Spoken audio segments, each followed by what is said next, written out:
No. Tell the truth. When was the last time you had the it? jollof part would have been more interesting, but clearly. You know what? Speaking of jollof and Aprepensan, over the weekend I was with Rotary Club at Jirigano. Yes, Rotary Club at Jirigano. They have Rotary Club in Ghana now. Yeah, they just received their charter about a week or two ago. Yes, a Rotarian Eddie Akote. Yes. I was with them. They had some very good Aprepensan there, I must say. Rumor, what I say about the Rotary Club? Oh, it's an interesting Do institution. you know of any other interesting institution? Yes, a better one, of course. But let's concentrate on the Daily Guide. You bring the Daily Guide before you get in trouble. Yes, the Daily Guide is reporting this morning Cocobalt blew $93.5 million on untested fertilizer under Opuni, and cops grab Stonebwoy and Shatawale gangs, and Accra is underwater again. Stop attacking EC. This is government speaking. And one killed in Konkomba Chokosi clashes. Raymond, the Cocobalt story is also on the front page of the Chronicle newspaper, but the headline here is Agongo fertilizer was inferior quality. That's a witness saying. Government welcomes EIU report, promises to work harder. Shatawale Stonebwoy cut to size, expected in court to be bonded, and Asamoah quits Black Stars over Captain Band. Now, the final is reporting the best news from yesterday. It says Methodist Girls Senior High School wins 2019 World RoboFest competition, and government to guard against risk highlighted in EIU's report. Now, EC rolling out its plans also on the front page of the Finder this morning. The Economy Times has government to raise 12 billion from local market, and EIU forecast widening fiscal deficit. Bank of Ghana reviews the health of the economy, likely to tighten policy rate. Now, whilst government is going to raise some 12 billion, it is struggling to recover 10 billion from the banks that went under. This is part of the problems of the receivers on the front page of the graphic business. There's someone there, 90,000 tons of cocoa, which is lost to swollen shoot disease, and Cocobolt's target, according to the graphic business, is now in limbo. The New Crusading Guide newspaper, I don't trust EC's neutrality in 2020 election. Guess who is saying this? Former President John Dramani Mahama, who is presidential candidate of the opposition National Democratic Congress. Support SDG Delivery Fund. That's President Akufo-Addo urging CEOs. Government won't be swayed by EIU reports. That's Kojo Opon Nkrumah, Information Minister. And my last surprise, the Ghanaian Times. The Ghanaian Times is reporting this morning Stonebwoy and Shatawale charged. There's one about private developer not constructing office complex on Parks and Gardens land, according to the minister. Asamoah's retirement is on the front page of the Ghanaian Times too. The Daily Graphic newspaper. Limited voter registration begins June 7. Exercise takes place in district offices selected electoral areas. Police search for man who handed pistol to Stonebwoy. The Asamoah story is here. Help families of kidnapped girls deal with trauma. That's Bright Appear telling government. Back page of the Daily Graphic newspaper. One dead in renewed Konkomba Chokosi conflict, and a headline which we will be repeating in the next few months. Floods inundate communities after downpour in Accra. Unfortunately, the floods seem to have returned. It's not just, well, I even understand that some 2 people died in Adabraka. So it's quite a sad note. But Raymond, let's begin. Now let's start with the VGMA fracas, and we know that yesterday, as of the time we were there in the morning, we knew the 2 gentlemen, Stonebwoy and Shatawale, were still within the confines of police custody somewhere around that particular time. Now, later on in the day, they were officially with a provisional charge. They were charged, and the charges were pretty simple. For the 2, they are supposed to be, according to the Ghanaian Times, the specific charges were 1, offensive conduct, 2, act tending to disturb public peace, and unlawful display of firearms in the public place. We spoke about the unlawful display of firearms in the public place. Now, Samson drew my attention to the dangers of having to be charged with that. In fact, he showed me that it's possible that you can go to jail or made to pay almost 12,000 Ghana cedis for it, and there are some other chances that you may be in jail for some number of years to relate it to up to 3 years, he told me. Now, today's own, which is being provisionally given them, which is the offensive conduct. I look for it in the laws of the country, and section 207 of the Criminal Offences Act says offensive conduct conducive to breaches of peace. A person who's in a public place or at a public meeting uses threatening, abusive or insulting words or behavior with intent to provoke a breach of the peace, or by which a breach of the peace is likely to be. The other one is the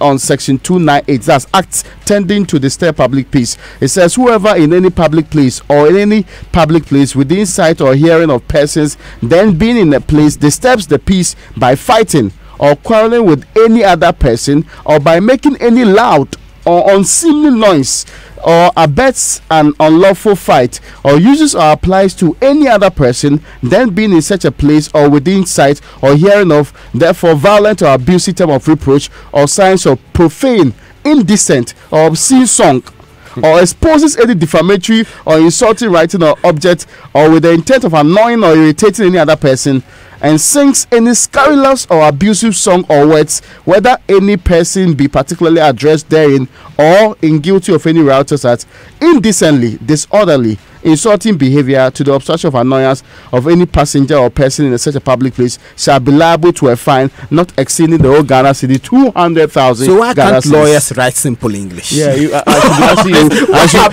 should be asking you. Why can't lawyers write simple English? Preempting the question that was coming to him when he was answering the question. You should be the one.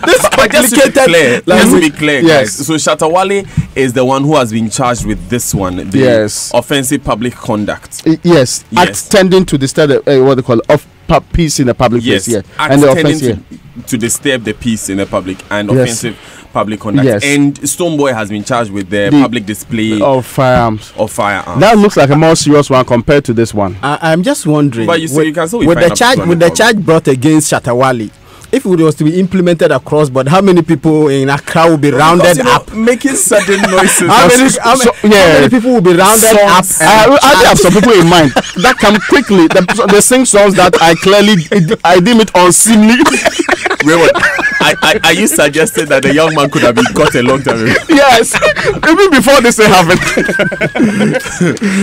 Malik, anyway, let's talk about elections. Yes. Let's go to the Electoral Commission, shall we? So, the Electoral Commission is starting its limited registration, which is scheduled from Friday, June 7 to Thursday, June 27, 2019, in all district and selected electoral areas. Now, you know that in previous times, these limited registrations have always been 2 weeks. The Electoral Commission this time has decided to conduct the limited registration over a period of 3 weeks, and it is intended to give opportunity for everyone to be able to register, especially for those who turned 18 after the last limited registration. And we know that the last limited registration was April 28th to May 8th, 2016. And since then, any persons who have attained the age of 18 need to go through the processes that are starting on June 7th, between June 7th and June 27th, so that they can register to become eligible voters. Of course, first-time voters as well, persons who, even though they attained 18 by the time the last limited registration was done, but did not for whatever reason register at the time, now can take advantage of this process to register. We do know also that there have been arguments whether the EC's decision to limit this to just district offices is good enough. Yesterday, we heard the Director of Elections of the Opposition National Democratic Congress, Elvis Efiria-Ankra, talking about limiting the number of centers for limited registration from 6,000 to just the district offices, which will be less than 300. And his case is that a lot of people will be disenfranchised if this process is allowed to stay as it is. The EC, of course, says that it's going to deploy some of its mobile registration centers to be able to cater for persons who live in areas where it is difficult for them to access their district offices to participate in the registration. Elvis Efiria-Ankra's argument is, how many of these mobile centers are you going to deploy? The political parties need to know. And of course, former President John Mahama is saying the Electoral Commission is not giving the political parties enough confidence that it will be a neutral arbiter in the upcoming elections. And he said this in an interview on City FM, where he says the EC is not a private organization for any group, and the EC must be seen to be more open with the political parties ahead of the 2020 elections. Daniel, you have to remember that this again is not new. In the last limited registration, which I just made reference to, you have to just do a simple Google search and you will find the MPP at the time complaining about the NDC visiting mayhem and death threats on its officials in the course of this limited registration. And Acting General Secretary at the time, John Bodu, was the one who had press conferences where he complained about the NDC employing and deploying thugs who prevented registration in particularly strongholds of the opposition MPP at the time. So we are back to the same. I think the consistency in here is a lack of trust in the Electoral Commission by the opposition party. Absolutely. And it's always this perceived connivance between the ruling party and the Electoral Commission, which begs the question: when the opposition party was in power, what did they do? That would suggest to them that it's within the powers of the ruling party to do something now. Every opposition party always accuses the Electoral Commission. So when they were in power, regardless of whatever best intentions that the EC has, and sometimes things that they themselves previously, when they get into opposition, they now come and oppose them and they raise questions about them. I mean, now sometimes you can understand them, but even during the time of Fafarajan, when the MPP and NDC was alternating, they were still yes, the same Electoral Commission, chaired by the same Fafarajan. So it's not about the person. Yes. No. It's not about the person. No. Anyway, Raymond, receivers are struggling to recover the 10 billion cedis. I'm assuming the banking saga. Yes. So we know that some 9 banks were collapsed owing to some difficulties. Some of them, their licenses were revoked, and all of that has happened in the past. The problem is that we have almost 10 billion, an amount to recover from these banks. So far, Daniel, the bad news is that we've been able to only take 731 million, not even up to 1 billion of the amount in this case. 731 million. We've not gotten up to 1 billion of the 10 billion. This is the main headache of the governor of the Bank of Ghana. Can you do me a favor? Which specific banks are we talking about in this case with the 10 billion? So we talked about the Heritage Bank. We also know of the Capital and the UT banks. The ones that yes, started. The first list. You know why I asked? Because remember when Dr. Elsie Awaji was here, she mentioned that the Bank of Ghana has accepted that the monies that were supposed to come to them, that were owed them, they can cede that to the workers so that the workers can be paid their severance. That's true. We'll be the first grouping to rather. They won't be number 1 per se. But number 2. The Bank of Ghana itself was number 2. Good. Yes. So they will come up from number about 6 to number 2. Yeah. That means that if they can't recover enough money, these workers are still stuck out there without severance and most likely without jobs. So you're talking about some over 2,000 workers in the case of UT and Capital Bank alone. Yeah, it's even unclear whether it's 331 million. If they decide to give all to them and prioritize the workers, will be enough for all the 2,000 that we are talking about. Because the number 1 is the customers. The customers are first, and they have to be served. I'm very, very concerned for Edem that we spoke with, for instance, who has a wife and kid, and we don't know what has become of this. And do you know the reasons why this is where we are? Because some of the institutions fail to keep the right records, so retrieving the money has become very difficult. And the people who are paid up are people who legitimately took loans from these banks. They are the ones who have paid up this amount of monies. All the other processes that are being frustrated are going to the governor of the Bank of Ghana. Some people are deliberately, as he puts it, putting impediments in the way of recovering the money. Currently, they have 50 cases in court. There's also the case, Raymond, of the nature of the economy. So, for instance, if this bank invested in real estate, Malik, you can imagine that if the house is not sold now, they are unable to raise the money. Exactly. Or if the house was overvalued. And you know what the real estate market is now. Look at all these estates in town that we see are empty and people are not occupying them. How quickly can they monetize them? I have a friend who was with one of these banks and they offered her land behind Gomwa Fete thereabouts. And it wasn't attractive to her. She couldn't even get a buyer for it at the time. I don't know about today. So the nature of the economy itself will also place some impediments in their way. But absolutely. Our hearts go out to these workers. We must continue asking these questions so they can be served. Malik, let's go back. Yeah, so let's do this story. This is one of the most unfortunate stories. Yesterday, you remember I reviewed a story in which the president was telling the Northeast region, the newly created Northeast region in the northern parts of the country, that violence and conflict should not be part of this new region. Unfortunately, even before the president left the area, the Konkombes and the Chokoses in Chiriponi in the Northeast region were back at it, burning down homes, firing gunshots, wounding many and killing others in the process. Now, yesterday, one person was reported dead as a result of the violence there.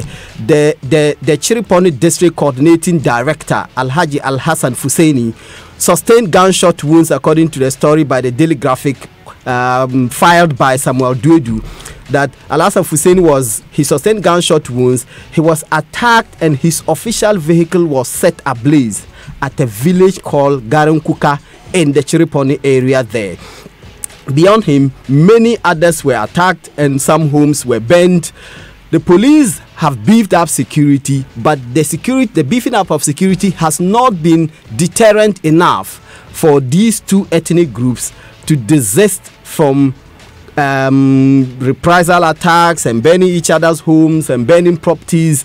The spokesperson of the police for this area, Muhammad Yusuf Tanko, said that they are still beefing up security. They are sending more people to the police. 5 persons have been arrested. 3 of them were arrested on Saturday. 2 were arrested on Sunday. Some cartridges were retrieved by the police. 2 single barrel guns had been retrieved as well. And the police are still conducting investigations and searching for the persons escalating the violence in this area. But this area has seen violence for far too long a time. And the death toll, the ravaging of properties have been relentless. And one wonders how any sustainable development can come to an area. And this is one of the most impoverished parts of our country. Very, very poor areas, peasant farmers. And these peasants are the same persons who, whatever money they get, they go and buy guns. That doesn't add up for me. You can imagine, look at what acceleration that the peace in Dagbon has brought to that part of the country. Absolutely. I mean, they can just learn from that. Raymond, the best news that we heard yesterday. Yes, that best news is actually coming from the Methodist Girls High School at Manfi in the Kuyapem in the Eastern region. Now, this school took first place in the senior game division of the Robo First World Championship, not Ghana's competition, not West African competition, not African competition. It's actually the world's competition, which was held in Michigan at the Lawrence Technological Institute. Now, this 20th edition was pretty much giving them a simple task. They were supposed to actually build some nice robots to arrange boxes according to a binary number given. This binary number is unveiled when all robots are impounded. In all, approximately 600 students competed in that particular one, and these are 600 students from all across the world, from the Japans of the world, from the Chinas of the world, from virtually the countries that have all the technological advancement and development you talk about. Because we have more than one China in the world, yes. But the young ladies from that innocuous school in Manfi won it. If you want to know, I mean, that's Ebony, the late Ebony, that's her school, if you want to be clear. Yeah, it's also the school of Vanessa Liman, the winner of the presidential pitch. I know a young lady, Sefina, too, who actually went to that particular school. Methodist girls, they are doing some things, oh. Wonderful people from that particular school. Anyway, we'll not go ever since there. What I'm interested in is that this will not die with having a few girls go out there and do a competition. We know, and we have known long time ago, that the difference between the advanced world and our kind of world is the difference in technology and the development we made in those areas. Hopefully, we will be able to develop the right kind of skills and make these girls lead our quest to make sure that we have not only the Silicon Valleys, we also have our advancement going on. Our Manfi Valleys. Yes, they are. Because you know Manfi is on the hill. So very much so. Valley. So you can say congratulations to them. I mean, yes, we have celebrated less, relevant successes in music and other areas. So this one deserves it. It's okay, Raymond. Yes. So this is a story fired by Bernice Besset. This is a story in the Chronicle newspaper. And the story essentially is that Agongo's fertilizer was of inferior quality, and I think it would have been proper to use Agricult because the company is distinct from the person who founded it or the chief executive. Now, the fertilizer supplied by this company, according to the third prosecution witness, Yao Eduampoma, who used to be a deputy chief executive of Cocoa Board, he told the court, the High Court, trying Dr. Stephen Opuni and said to Agongo that the fertilizer that was supplied, the 19.225 million Ghana cedis worth of liquid fertilizer that was supplied, was found to be of low quality and of inferior quality, in fact. According to the witness who was testifying in court, this fertilizer was tested separately by the University of Ghana Chemistry Department and the Ghana Standards Authority. And both institutions concluded that the active ingredients in the liquid product do not qualify as fertilizer. Remember, when I did a review of this story last week, I said that the fertilizer which was the sample which was submitted by the company for testing was in powdery form, but what was subsequently supplied was in liquid form. Now, Dr. Eduampoma told the court yesterday that the material safety data which accompanied the powdery supply that was submitted for testing had listed active chemical ingredients in the products as 84.5% calcium carbonate and 4.6% of magnesium carbonate. But this is what they found when they tested it. 0.0002% and 0.002% respectively. You just say zero.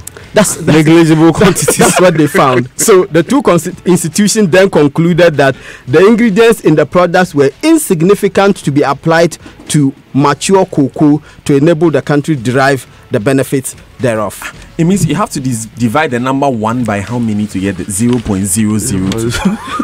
Hey, it's a serious thing, Raymond. It's a serious thing that you are laughing like that.